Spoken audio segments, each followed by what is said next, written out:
All right, perfect. And without further ado, let's kick it off. Today, we are going to be talking about engaging students in a virtual classroom setting.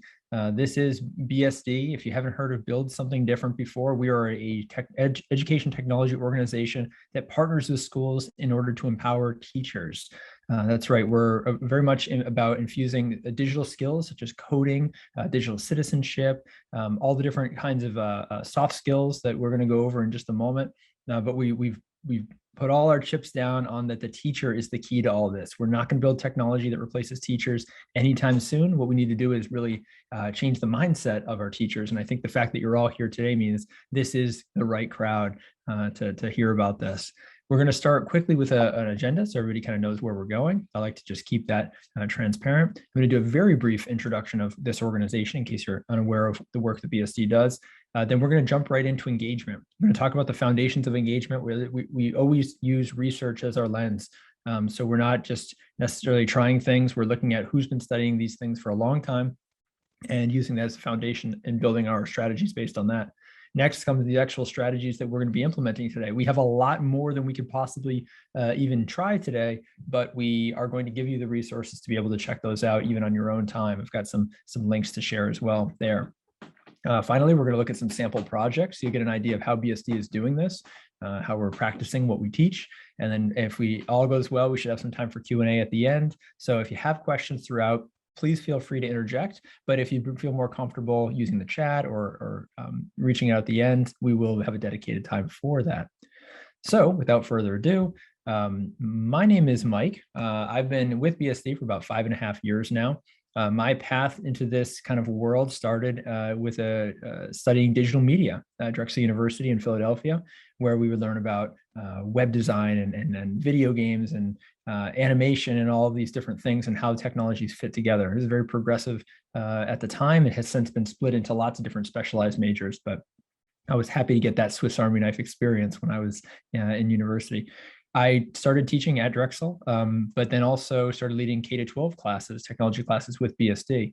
And we do all around the East Coast and have had the opportunity to teach around the world through that program. At this time, I facilitate professional development. So most of the time that I spend now is not in the classroom with students, but with teachers, which I absolutely love. I grew up in a family of teachers, and my mother, all her sisters are teachers.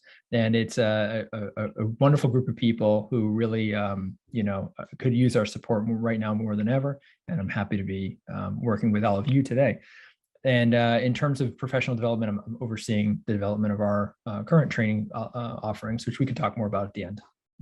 Now, I mentioned digital skills before, and that can be one of those blanket statements that sometimes needs a little bit of clarity. It's kind of like saying science. You're a scientist? Do you study bugs or do you build rockets? It's such a wide range. And technology has become the same thing. And that's part of what makes this so intimidating for new teachers who are coming into this. So what we believe at BSD is that not all students are going to become computer programmers, right? We all know this, that not all students are going to develop software or work for Facebook. But everybody should have a baseline literacy when it comes to digital skills. And so we break it down into hard skills, soft skills, and values.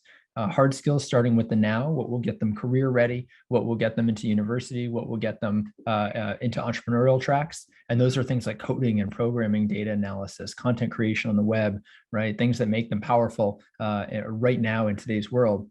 Then we've also got the soft skills, and that's us thinking a little bit more long-term. And I think everybody here could agree that things like communication, collaboration, critical thinking will never go out of style.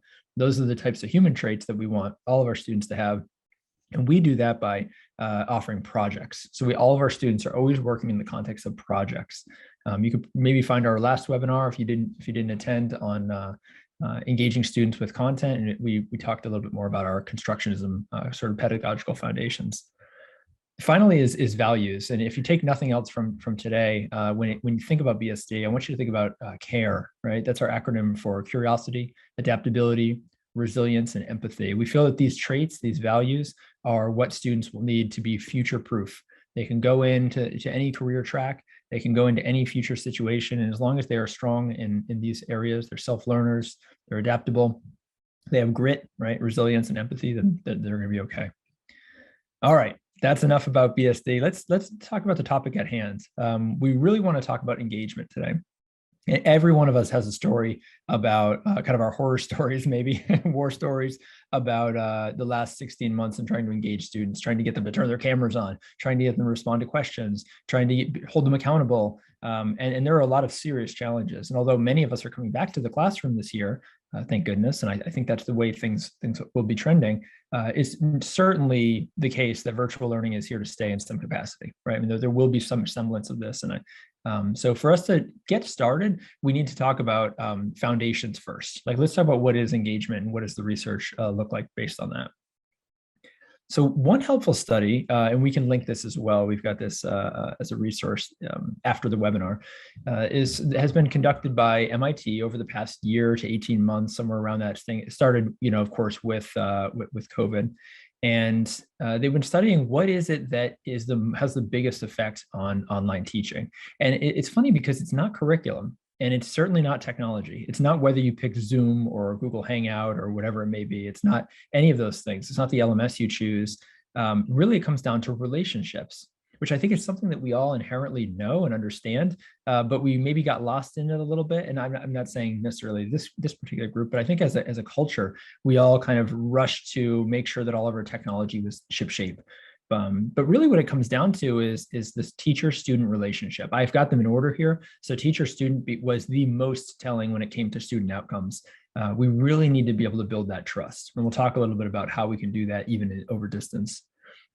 Secondly, also just as important, or I should say at least additionally important, is that student-to-student connection, right? We talked a lot about SEL this year, thinking about how to keeping students socially engaged, and then teacher to teacher as well, that support system in the community that you've spent so much time building that wasn't maybe as accessible as it was previously. And then of course, admin to teacher as well. So thinking about all of this past year really has left us, I think, in a negative space where we have to build up just to get to the baseline of what we had before. But there are a few ways that we can go about doing this. So let's talk about that. So reducing the distance in distance learning. Now, this comes down to what we can control and what we can't control. Now, what this is actually, I'm sorry for the wall of text here, but if you feel like you want to screenshot it or anything like that, that's why I put these notes out here. I want to first address a theory that's been around for a long time. In the mid-90s, it was defined this idea of transactional distance theory. And the idea is that there's like two types of distance, right, that we can have various levels of control over. There's physical distance, right? That's like spatial or temporal, or like literally, are you together at the same time in the same room? Can you see? Can you feel? Can you kind of be in each other's presence? But then there's also a mental distance, a psychological distance. Now, we can't control the physical distance when we're separated, right? Right now, I'm in a separate room than you. I'm in a separate state than Brent. We're a separate country maybe than some of the people watching. We don't have control over that. However, there are things we can do to reduce our psychological distance. And that's what we want to talk about in the next slide. And actually for the next couple is what are the real techniques that we can use to control what we can control, right? To maintain what we are able to change. So someone who's been studying this a long time, a lot of you are probably going to recognize the name John Haidy. So he's definitely been kind of one of the leading researchers on engagement, definitely one of the most prolific online in terms of always coming out with things that articles that seem to be going viral. He does a lot of work. He's an Australian-based researcher, and he's been in the field of engagement for a long time. He's been studying engagement when we were all together still, right? And what makes effective engagement. And one of the keys that I would like to share with you is something that he jokes about by saying, you don't have to dress up as a clown and do tricks and entertain and have a green screen and do crazy things online. What it really matters is that you are authentic to who you are, right? The authenticity and being true to your full self and getting that student buy-in on this is me and presenting me as me. Now, if you're a clown, you can do that stuff, right? I'm a little goofy in class. I think it's fun to sometimes break expectations and do something that'll really get the kids kind of excited and talking and maybe create a fun, memorable moment. That's totally fine. But I think what a lot of us have seen over the last 18 months has been sort of the rise of the YouTube teacher. The teacher who has tons of cool activities sourced from all over. They work 24 hours a day. They've got a green screen behind them, and they've got all these engaging video editing skills and everything. And what I'm here to say to you right now is that we don't have to be that. So for anybody that feels like they have to be that, the research does not say that entertainment equals engagement. That's actually not true when it comes to classroom styles. Authenticity is what leads to engagement. So really, we need to think about how we can be authentic over distance. So let's talk about that. Let's break it down a little bit. And again, I want to make sure I'm not putting down anybody who literally is in person and is like going crazy on Zoom, because again, I'm kind of in that category. But I think for the rest of us, it's very comfortable to understand that you just have to be yourself, and students will respond to that. So how do we do it, right? We can break down sort of how we build that trust and credibility. This is also from John Hattie's research. So we've got trust, competence, enthusiasm, and immediacy as sort of these four check boxes, right? Now, I want you to think in your head, because right now, and kind of categorize these. Two of these are things that take time and things that you build over time with people, things that you won't be able to implement on day one for those of you that are just about to start school or that are just about to go back to school. Two of them are things we can do immediately. So sort of categorize them in your head. What do you think? Trust, competence, enthusiasm, immediacy. If right now you're thinking that trust and competence are the ones that take time to build, that would be correct. Trust is going to take time with your students. That's a piece of the equation. You need to be available for your students. You need to be consistent with your students. We all kind of have that experience of gaining trust with our students over the school year. That's something that's very hard to fake right out of the door. So we're not going to ask you to try. We're going to ask you to be authentic and build that over time. Similarly, competence is your students sort of sizing you up, right? It's them figuring out how much you know. It's them kind of gauging your professionalism. It's them kind of figuring out, how your comfort level, right? When you think about your students being able to smell fear, I hear that a lot. I work with a lot of teachers who are not super confident with technology, and I just know my students are going to eat me alive. And really this piece, this competence, that's something that takes time over the year. We'll build that and we'll demonstrate our competence, and we'll be authentic about what level you're at. That's really the key. Now, there are two things that we can do right away. And this is where I think, we want to be taking notes and paying attention and seeing if we can be this for our students, things that are very, very practical for right now. And that comes down to enthusiasm and immediacy. So when it comes to enthusiasm, we want to rise to the level of our authentic enthusiasm. When you think about why you teach, it typically is not for because I'm here for the cash. I don't care what my students do with this knowledge. There is some level of you that is intrinsically motivated and wants to make the world a better place. That's why I'm here. That's why Brent's here. That's why we all kind of fall into this category. And that's something that you can start off with right away. There's so many reasons to be negative right now. There's so many challenges, but when it comes to being in that class, it's important that your students can feel your enthusiasm up to your level of competency. I don't want anybody drawing a smile on their mask or whatever. You need to be yourself there as well. And then I think the second one is even so much more practical, and you can implement it so quickly, which is immediacy. Now, this is about letting your students know your availability. A schedule is important, right? A lot of that was thrown to the wind back in March of 2020.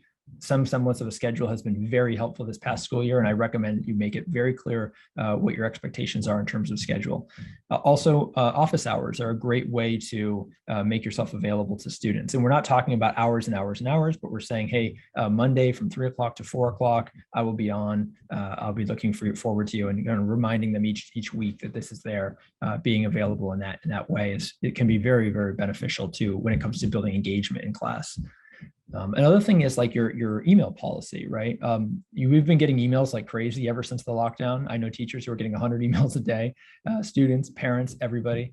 You make it very clear to your students that, I will respond to your email, but within these parameters, right? It's going to be during the school week. It's going to be at these times. It's going to be within 24 hours, 48 hours, whatever is real and authentic to your behavior, your schedule, but make it known is what I'm saying. That's the part of immediacy that we can do right away.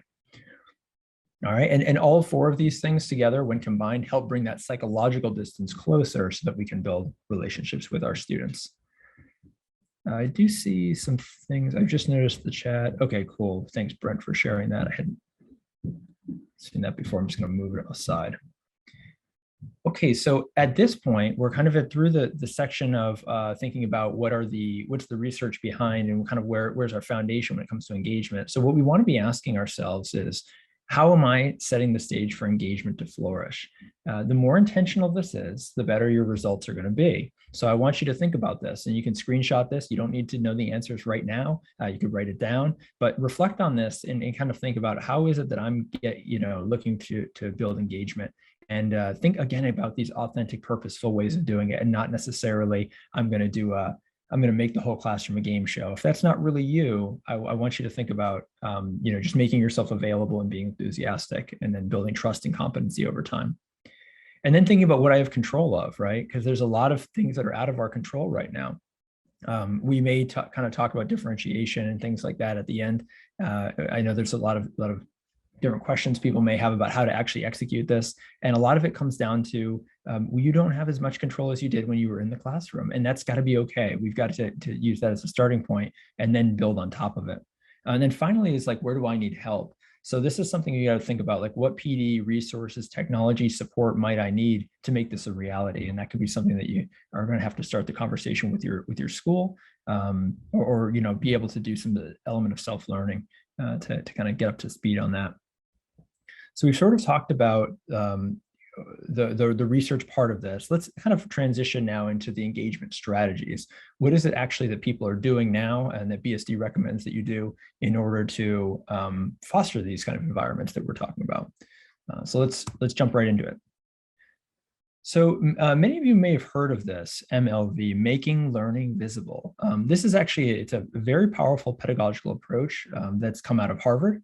And they have done a lot of research in kind of pulling these tools, different models, different instruments, different activities together to create truly engaging classroom discussion and learning experiences. The whole thing is about taking the learning that's happening in each one of your students' heads quietly, silently in their own world, and sort of bringing that into the world that we can all share together so that we can do something with it. So whether it's writing it down, and we're going to do an example. It'll make a lot more sense, I think. I'm going to actually bring this group together to try an example together online virtually today. So this blurb right here is actually just taken from their website. And kind of touches on the idea that the focus of it really is like documentation, right? Writing things down. So I was just kind of leading to that. We want students to be able to take a closer look and take a deeper look at what their learning is, but at the same time, helping teachers understand more about where their students are. So there's an element of formative assessment here. It's not just about my students writing everything out, but it's kind of that the teacher also is getting a view at where everybody is, a snapshot in time. And we can talk about how that can tie into grading as well. And what this becomes is sort of this liberating experience. One of the things that really is cool about making learning visible and using these exercises is that we learn about different cultures and values within our class. We have people who are taking what's out and sharing it, and that creates an environment that we can have unexpected benefits and take the class in interesting ways. One aspect, right, of making learning visible is thinking routines. For those of you who have seen this before, you know that there are many different thinking routines.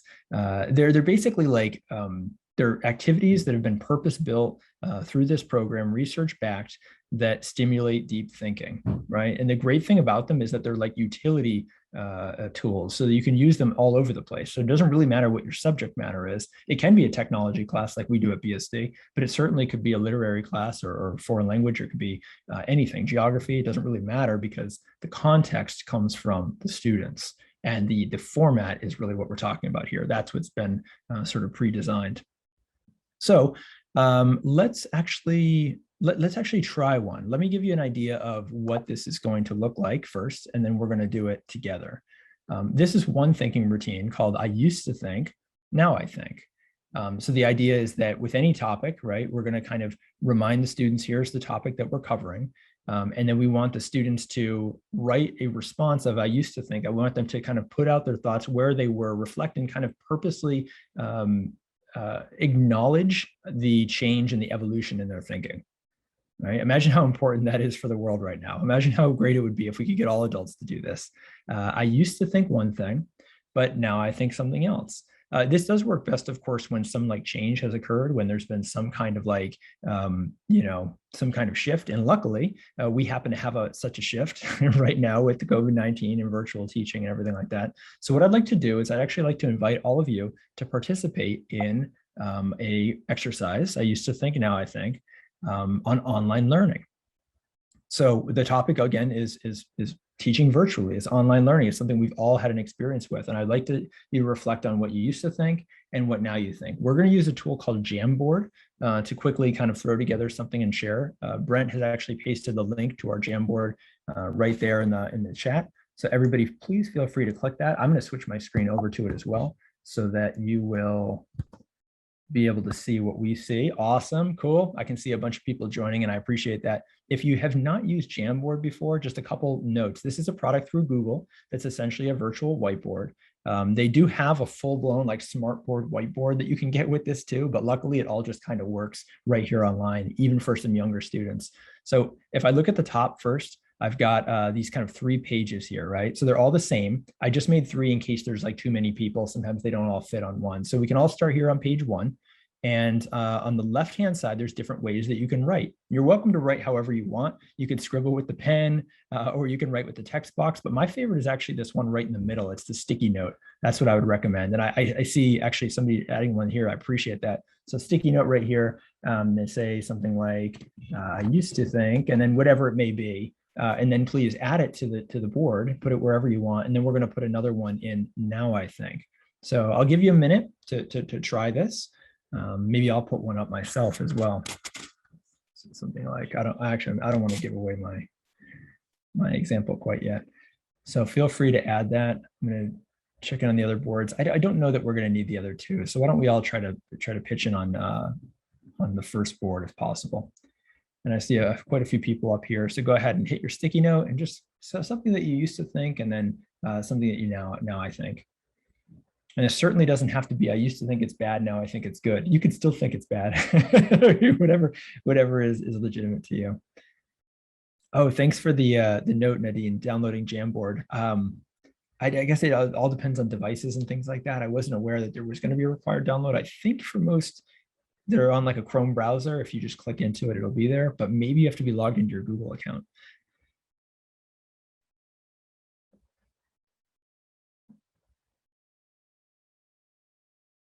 Here, I'll add one.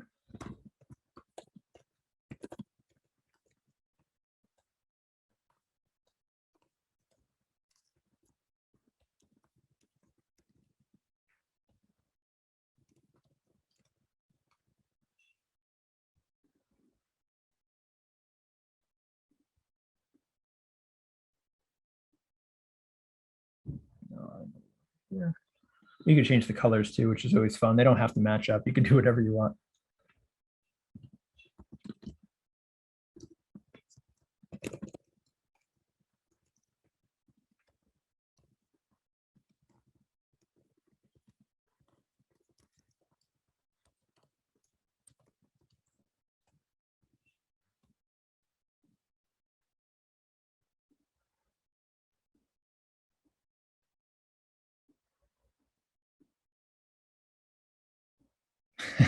Ryan, I like the arrow. That's awesome. I actually, if we were all in a Google Classroom together, so if you were all in my Google Classroom, we'd be able to see who wrote what. So that actually is one thing I should state, because it might seem a little bit arbitrary, like anonymous right now, but that's sort of that's just us being anonymous. Cool. Nadine, I see you're on Android. You have to download the app. Got it. Please let me know if there's anything else we can do to make that easier. Nadine, if there's a link that you need from us or anything like that. Anyways, Jamboard is a really cool tool. There's a lot that you can do with it. And I think some of the things that I want to point out here while we're doing this exercise together is that it's super easy to set up, right? I mean, I've done almost nothing to set this up. I drew a line. It's not even straight. I wrote used to think, and then now I think kind of on the top and on the sides. And you kind of get the idea. The interface works so that the kids can just jump in and try it right away. There's not a huge learning curve. And they can they can get started very, very quickly. The other thing is that once you've got your board here, it's a starting point for so many other engaging things, right? We can now have discussions based on this. We can look around and kind of have each other pick different ones and read them and talk about that. But we can also do things visually, like we can group these.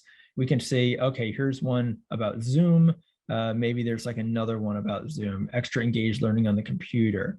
I used to think online learning was not interactive. Okay, that's interesting. And then maybe I used to think it was difficult for young students. You could put these together. I apologize about moving things around on people, but the idea is to use it together and we can start grouping things and categorizing. We could also do a cross-examination. We could kind of take some on the left-hand side and line them up with on the right-hand side and see what direct kind of bridges are we making? What types of story arcs are we saying? I used to think this, and then that has led to a very different point of view, or whatever it may be.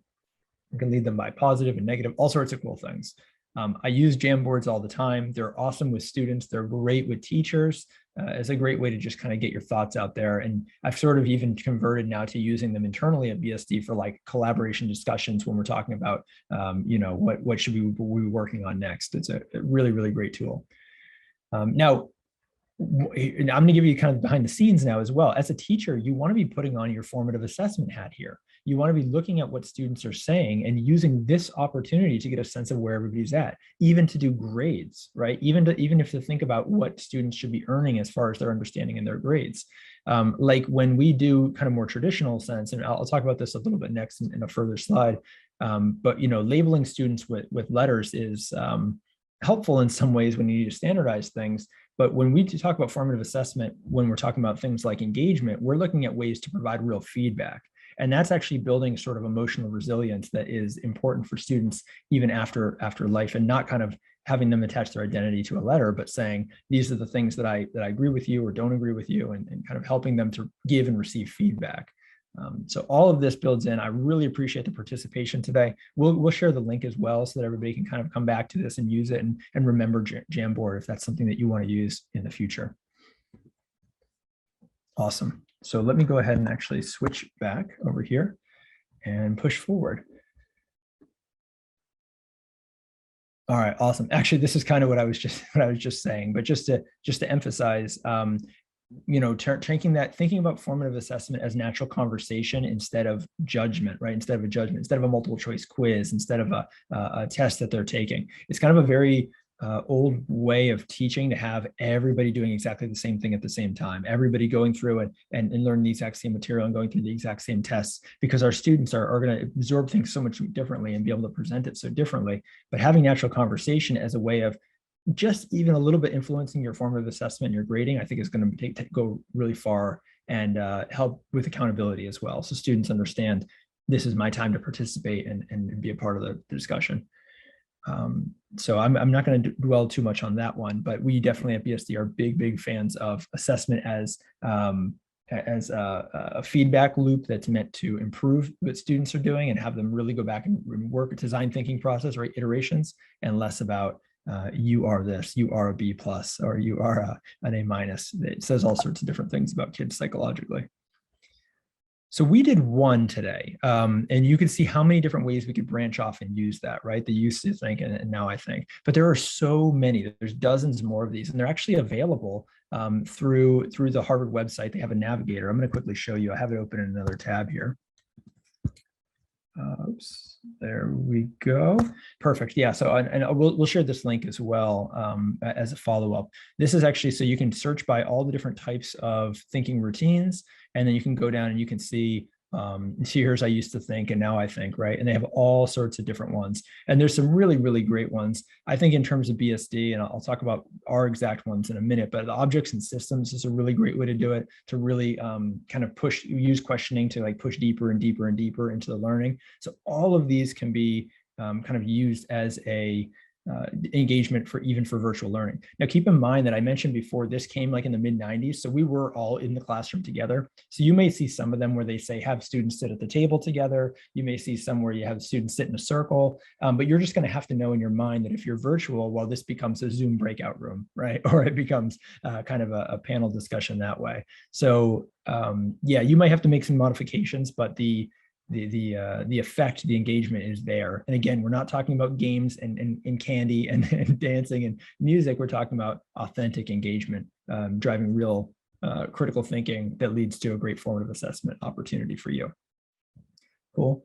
And everything, it's worth saying also, everything that you're seeing here lines up with what John Haiti is saying about his engagement model as well. So there's a cohesion there that's consistent. So I'm going to go, oops, and I didn't mean to click on that. I actually just needed to go back to the next tab. Perfect. And let's talk about samples real quick. Let's talk about kind of what BSD is doing, because that might be helpful for you to kind of put this all together and imagine what it is that we're asking our teachers to do and the results that we're seeing from this. So the project that I want to show today, here we go, is the personal web page project. It's a very popular project with a lot of our classes. Making a website is sort of a fundamental thing when it comes to coding. And it's so versatile too, right? You can make it about yourself or about your hobbies. You can make it about any topic, really. It's just a great way to show your knowledge. And we're actually at the same time infusing skills like HTML, CSS, and JavaScript. So the tools that our kids are using to build are the same as what professionals are using out there in the real world.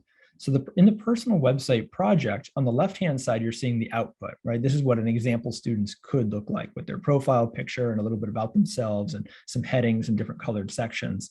And this is built through a guided project through our platform. Probably not something that all of you are going to go and do tomorrow. But what I want to show you is that well, actually, maybe let me get to there in a second. But what I want to show you is on the right-hand side, also, there's activities that go in parallel with what they're doing from a hard skill standpoint, right? So the hard skills of coding that they're learning are paired with conversations about privacy, conversations about security and data, and what they should be sharing online, what's appropriate, which changes at different contexts, right, for different ages.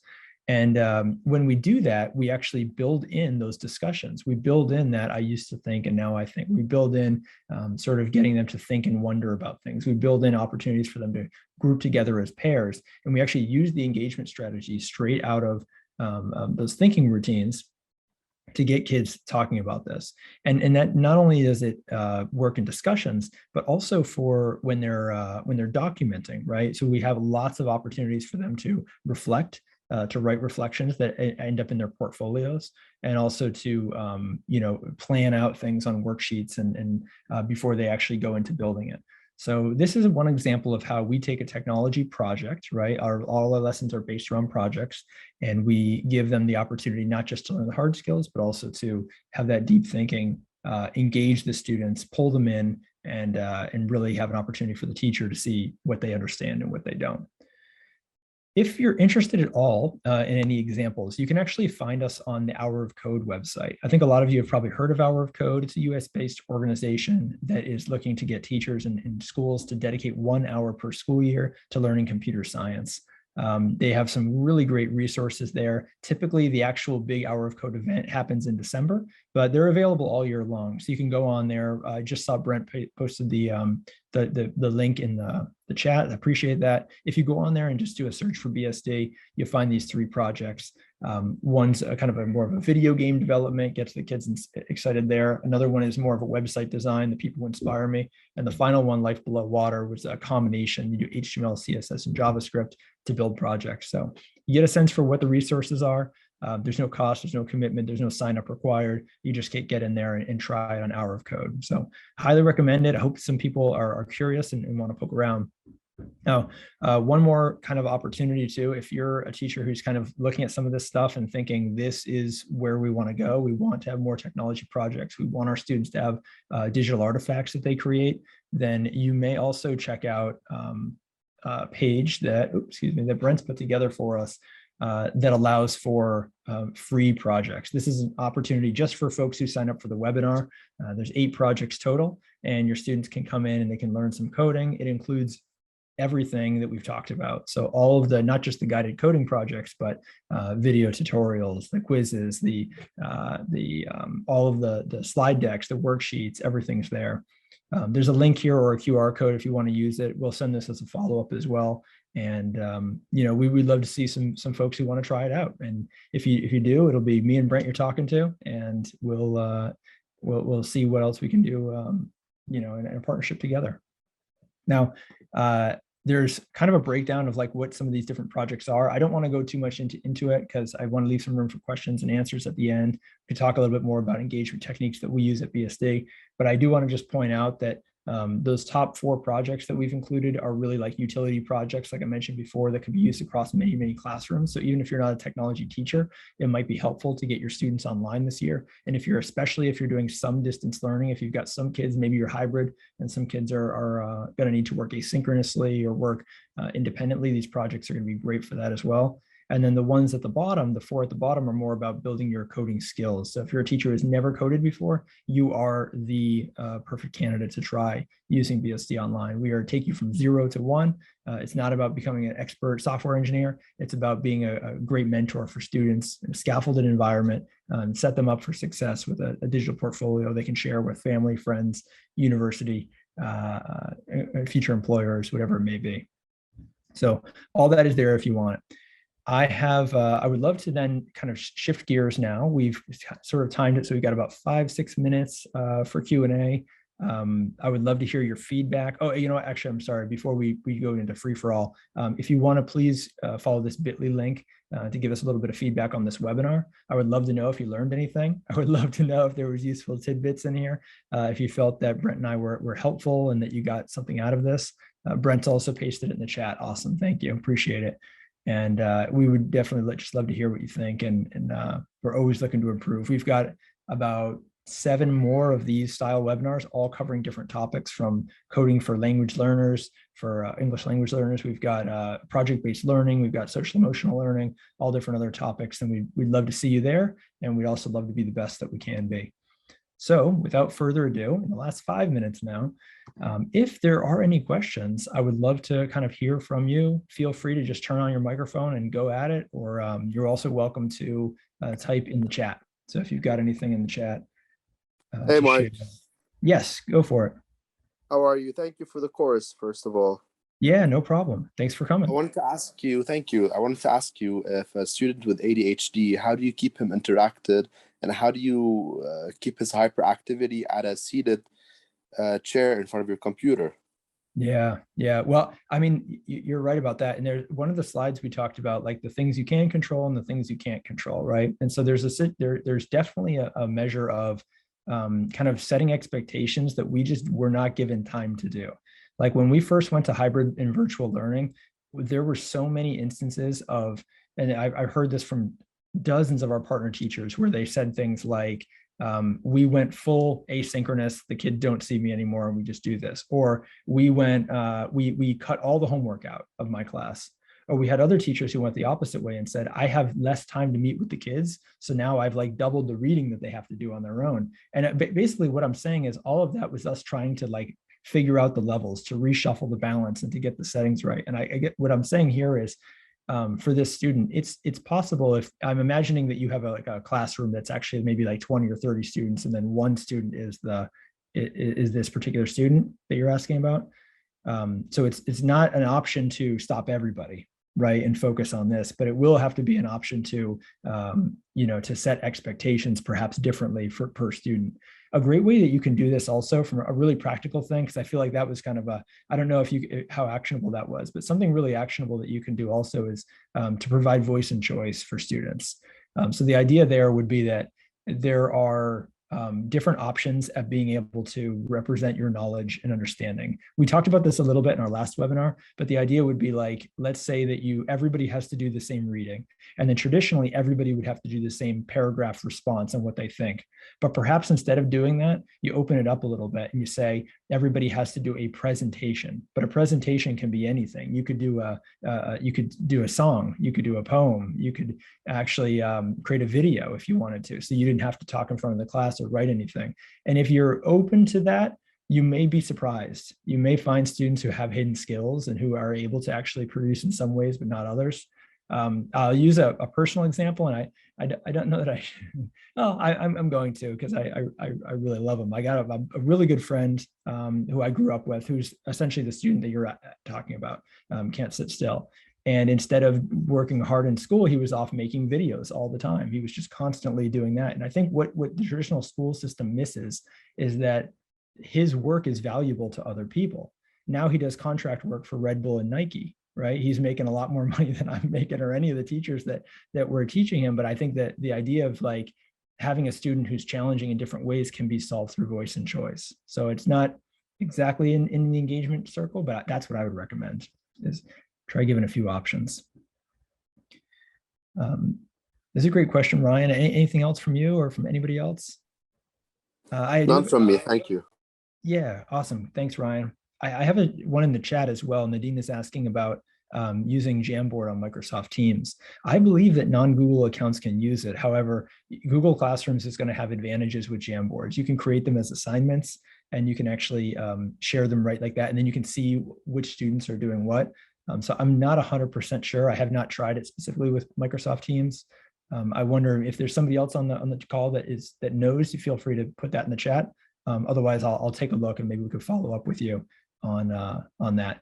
But I agree, Jamboard's awesome, and you can use it without a Google account. So you could use the anonymous version that we use today, would work with Microsoft Teams. Awesome, thanks, Nadine. Anything else? We've still got a minute or so left. About engagement. Cool. I guess let me one final note then about Jamboard. For on the last time that we did this webinar, we heard about somebody was asking about for young learners. And there might be some people on the call who are like, my students, this is great, but my students can't even read or write. Like, how are we going to do this? And there's certainly challenges there as well. And I just want to say quickly that it's another matter of expectations. Perhaps they're spending half their time on the screen and half their time asynchronously would be very beneficial for young learners. Another thing is that tools like Jamboard can be used to draw in color too. So it becomes a conversation about respecting that space that you do have together. What you do have control over is your shared space on Jamboard. It's not a physical shared space, but there's still rules. You can't erase other people's work. You can't move it around. You have to respect your own pages. So there's tools that they can learn even so in the digital space. And it will take more work, but when you set your expectations and allow yourself that time to kind of stretch it out and get the job done to that satisfaction, then I think that can be a really effective tool as well. Awesome. Have fun with it, everybody. Appreciate it. Thanks so much for joining today. We hope to see you at the next one.